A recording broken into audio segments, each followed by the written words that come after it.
App होता है ना, उस पर आपको पता है मैं क्या करता हूँ, मैं अपना मोबाइल निकालता हूँ और एक के बाद एक रील्स देखने लग जाता हूँ ना। इस चीज़ पे जो मेरा दोस्त है, जो मेरा बिजनेस पार्टनर भी है, उसने मुझे कई बार टोका भी है कि तू ना रील से बहुत ज़्यादा एडिक्टेड हो गया है। बट मैंने उसकी बात को बहुत बार इग्नोर मारा। लेकिन इस बार जब मैं अकेले जा रहा था तो मैंने खुद ये चीज़ को रियलाइज़ करा कि हाँ, सच में शायद मैं एडिक्टेड हो गया हूँ इन रील्स और शॉर्ट वीडियोज़ से।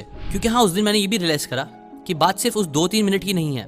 जिम में जाने के बाद भी जब हम सेट्स मारते हैं तो सेट्स के बीच में जो कुछ थोड़ा सा टाइम मिलता है, कुछ मिनट्स का गैप मिलता है, उसके अंदर में मैं अपना मोबाइल निकाल के स्क्रॉल करने लग जाता हूँ। और ये सिर्फ मेरी बात भी नहीं है, मैंने ऐसे कई सारे लोगों को ये चीज़ सेम करते हुए देखा है कि वो लोग को भी जब थोड़ा सा भी टाइम मिलता है ना, तो वो लोग अपना मोबाइल लेके उसमें स्क्रॉल करने लग जाते हैं। इनफैक्ट इसकी वजह से मेरा जो जिम ट्रेनर है ना, वो कई बार ना लोगों का मोबाइल अपने जिम में लेके रख लेता है ताकि वो लोग पूरा कॉन्सेंट्रेशन जिम पे दे सके। लेकिन ऐसा हो नहीं पा रहा है।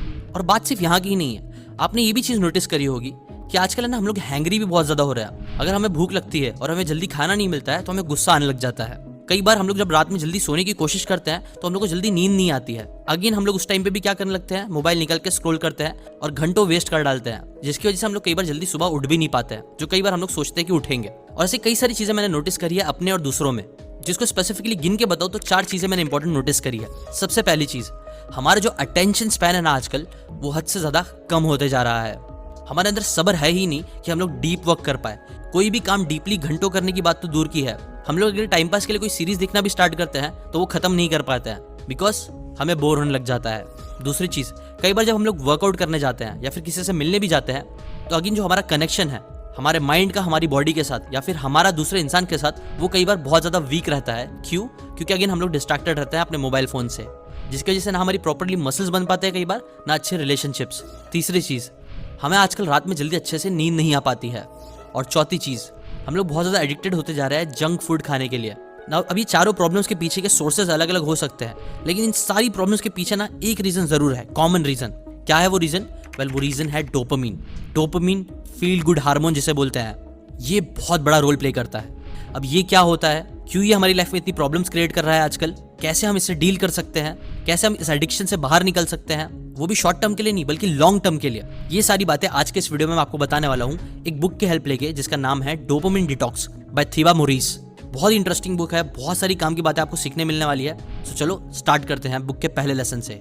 1989 में एडवर्ड थॉर्नडिक ने एक एक्सपेरिमेंट किया था, जहां उन्होंने क्या किया कि एक बिल्ली को, कुछ कैट्स को एक पजल बॉक्स में रखा और उस पजल बॉक्स के बाहर समझो उन्होंने एक फिश रख दी, जिसे देख के वो कैट्स एक्साइटेड हो जाती थी और फिर वो कैट्स रैंडमली एक्ट करने लग जाती थी। ना कैट्स को स्टार्टिंग में समझ नहीं आ रहा था कि वो क्या करे, कैसे बाहर निकले, बट फिर उन्हें एक लीवर मिला। जब उस लीवर को उन्होंने ऐसे रैंडमली प्रेस किया कैट्स ने, तो उसकी वजह से तुरंत वो बॉक्स खुल गया, जिसके बाद वो कैट्स जाके बाहर फिश खा गई।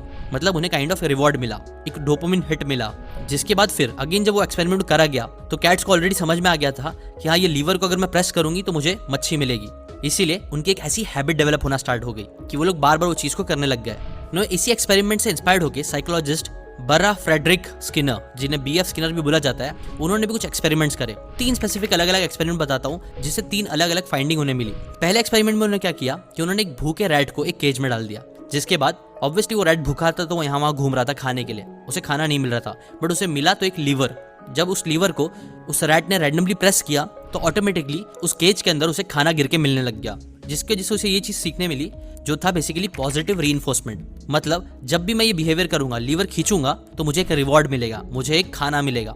जिससे ये कंक्लूड हुआ कि जब भी आपके पास पॉजिटिव रीइंफोर्समेंट होगा, मतलब अगर आपके कुछ एक्शन लेने से आपको कुछ पॉजिटिव रिवॉर्ड मिलता है, तो हम लोग वो चीज़ को करते हैं। लेकिन बस बात ये थी ना कि ये टाइम पे जो रैट्स होते थे ना, वो लोग तभी उस लीवर को पुश कर रहे थे जब उन्हें भूख लग रही थी, वरना वो लोग इसे पुश नहीं करते थे। नाउ सेकंड एक्सपेरिमेंट में उन्होंने क्या किया, इस बार उन्होंने पेट भरी हुई रैट्स को केज में डाला। तो ऑब्वियसली उनका पेट भरा हुआ था, तो इसलिए वो लोग कुछ नहीं कर रहे थे, लीवर नहीं दबा रहे थे। लेकिन फिर उन्होंने थोड़ा सा ना उस रैट को शॉक देना स्टार्ट किया, हल्का हल्का शॉक, जिसकी वजह से वो रैट इधर उधर तड़पने लग गया, वो कुछ ना कुछ करने लग गया। और फिर जब उसने लीवर दबाया तो अगेन वो शॉक जो था ना, वो आना बंद हो गया ना। ये था नेगेटिव रीइंफोर्समेंट, जिसकी वजह से जब भी फिर बत्ती जलती और रैट को मालूम पड़ता कि यार अभी शॉक लगने वाला है, तो वो फौरन लीवर के पास जाता और उसे फौरन दबा देता ताकि उसे शॉक ना लगे। मतलब तो सेकंड एक्सपेरिमेंट से ये सामने आया कि जब भी हमें ना नेगेटिव रीइंफोर्समेंट, मतलब कोई तकलीफ होती है, तो अगेन तब हम लोग एक्शन लेते हैं, कुछ ना कुछ करते हैं।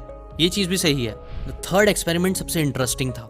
इस बार उन्होंने क्या किया पता है, उन्होंने इस बार रैट को केज में डाला, जिसका अगेन पेट भरा हुआ था, बट फिर कुछ टाइम बाद जब उसे भूख लगी तो उसने लीवर को दबाया, क्योंकि वो सीख चुका था कि लीवर दबाने से खाना आता है। बट इस बार खाना नहीं आया। फिर उसने एक और बार दबाया, तब इस बार थोड़ा सा खाना आया। फिर उसने वापस दबाया तो खाना नहीं आया, एक और बार वापस दबाया तो ज्यादा खाना आया।